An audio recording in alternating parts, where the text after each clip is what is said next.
When you spend an entire lifetime training to fight for a world title, there's almost an expectation that it will be a major challenge. But sometimes, getting the better of the reigning champion is a lot easier than anyone could have predicted. Now, without further ado, and ranked in no particular order, let's take a look at some of the easiest title wins in UFC history. Number 10. Michael Bisping vs. Luke Rockhold 2. To this day, it's still kind of remarkable that Michael Bisping managed to earn UFC gold after a career that never truly saw him break into the very elite of the elite. And to do it against his old rival Luke Rockhold, practically no one saw that coming. After being thoroughly dominated by Rockhold when they first met, Bisping worked his way back up the division and took a short-notice fight with Luke Rockhold at UFC 199, after Chris Weidman pulled out due to injury. During the opening round, Bisping proceeded to exploit a weakness in his boxing defense, catching Rockhold with a clean left hook in the opening round, and proceeded to finish him off just moments later. As far as upset finishes go, Michael Bisping's TKO over Luke Rockhold is easily one of the best. First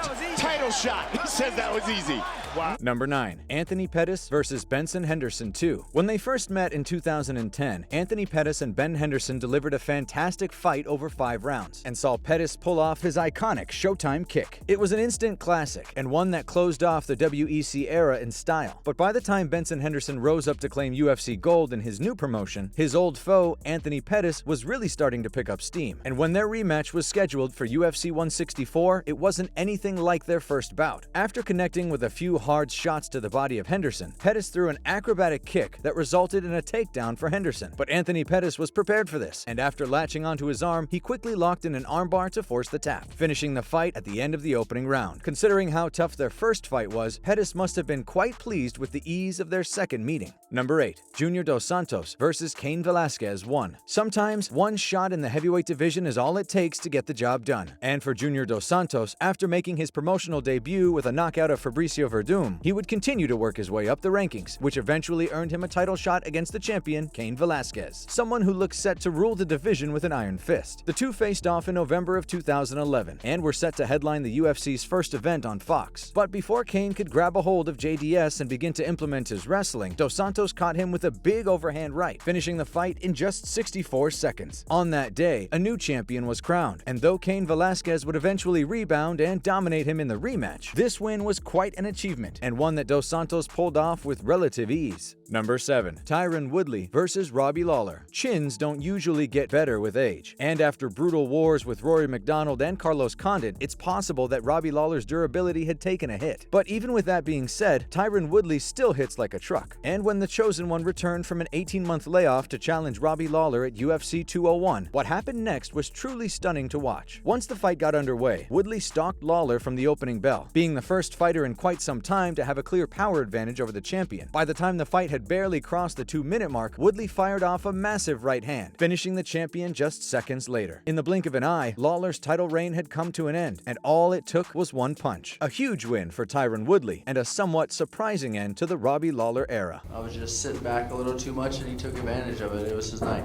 Number 6. Stipe Miocic vs. Fabricio Verdum. If you were to picture the ideal way to come out of a fight unscathed, you would hope that you could get your opponent out of there as soon as possible, and without taking too much damage in the process. But for them to run directly into your path for an easy counter, it doesn't get much better than that. Fabricio Verdum is certainly a bit of a wild man in the cage, but when he took on the supremely talented Stipe Miocic in his home country of Brazil, someone who is known for his excellent boxing, a more patient approach would have definitely served him better. But instead, Verdum decided that his best course of action was to run directly into Stipe's punch, practically knocking himself out with his own momentum. Stipe could barely believe that he was already the champion by the time it was over, and though he proved himself to be an all-time great, we can't help but feel as though Fabricio Verdum signed his own death warrant here. Number 5. Amanda Nunes vs. Misha Tate. Misha Tate was truly on top of the world in March of 2016, after scoring a dramatic come-from-behind victory against Holly Holm, capturing the women's bantamweight title in the process. But sadly, her title reign was short-lived. Her first defense as champion would come against Amanda Nunes, someone that would eventually rise up to become the greatest female fighter of all time. UFC 200 was the event, and as soon as the fight began, it was clear that Tate had little to offer in response to the power of Amanda Nunes. The Lioness put on a truly one-sided performance. She then found her way to the back with relative ease, cinching in the rear naked choke just 3 minutes in. Although the odds favored Misha Tate heading into the bout, the fight itself turned out to be a total mismatch. Number 4. BJ Penn vs. Matt Hughes 1. BJ Penn is without question one of the greatest lightweight fighters of all time, but it might surprise you to know that he actually won his first belt belt at 170 pounds, with the legendary Matt Hughes as his opponent. People weren't exactly writing off Penn's chances, but Hughes was definitely a heavy betting favorite. Not only was he the bigger fighter, but he was also considered the greatest welterweight champion at this point in time. During the early exchanges, Penn's speed and technical advantage on the feet seemed to be giving Hughes some problems. BJ then found his way to the takedown early on, forcing Hughes onto his back. As a highly credentialed jiu-jitsu specialist, Penn found his way through the champion's guard, eventually mounting him before taking his back. Before we knew what was happening, Penn found the rear naked choke and forced the tap from Matt Hughes. An incredible victory for a fighter whose prime years were truly the stuff of legend. Number 3. Anderson Silva versus Rich Franklin 1. Before he became known as one of the best fighters on the planet, Anderson Silva had a reputation to establish with North American audiences when he made his UFC debut in 2006. But after finishing Chris Levin with a highlight reel knockout, fans began to take notice. This earned him an immediate title shot against then middleweight champion Rich Franklin. Although Franklin came into the bout as a betting favorite, you'd be forgiven for thinking that this was an amateur fighting a longtime professional. As soon as the bout began, Silva grabbed onto Franklin and connected with several vicious knees. The champion simply had no answer for the onslaught. The knockout finish came shortly after, and the Anderson Silva era had officially begun. While the result isn't too surprising in hindsight, at the time, it was one of the biggest upsets in UFC history. Number 2. Rampage Jackson versus Chuck Liddell 2. Years can pass and styles can change, but there's something about an old enemy that can often bring up some old problems. And for Chuck Liddell, by the time his light heavyweight title reign was in full swing, he had all but shed the memories of his TKO loss to Rampage Jackson, which occurred in 2003 under the Pride promotion. But after Rampage joined the UFC in 2007 and won his promotional debut, he was given a title shot against his old foe, with the two set to headline UFC 71. Sure, he had gotten the better of Liddell 4 years prior, but very few thought that he'd be able to repeat the same feat. After a bit of a feeling out process in the opening round, Rampage Jackson caught Liddell with a hard right hand, sending him to the mat, where he was finished with strikes less than 2 minutes in. It was undoubtedly an impressive finish, and one that unfortunately sent Liddell into a pretty steep decline. Number 1. Conor McGregor versus Jose Aldo. On paper, most thought that Conor McGregor versus Jose Aldo would be a highly competitive matchup. Of course, Conor's pre-fight trash talk seemed to influence the overall outcome and contribute to the one-sided nature of the fight. During the lead-up to their first scheduled bout for UFC 189, Conor McGregor had several months to really get under Jose Aldo's skin, and by the time their title fight was rescheduled for UFC 194, it was clear that the psychological warfare was taking its toll on Aldo and probably affected his overall performance. During the opening round, Aldo decided to forego his normally patient approach and immediately went on the offense. McGregor, who was expecting this response, slipped backwards and countered him with a clean left hand. Once it connected, Aldo's 10-year run of excellence was brought to an end. 13 seconds was all it took for McGregor to earn his first taste of UFC gold, and to this day, there has not been a quicker victory in a UFC title fight.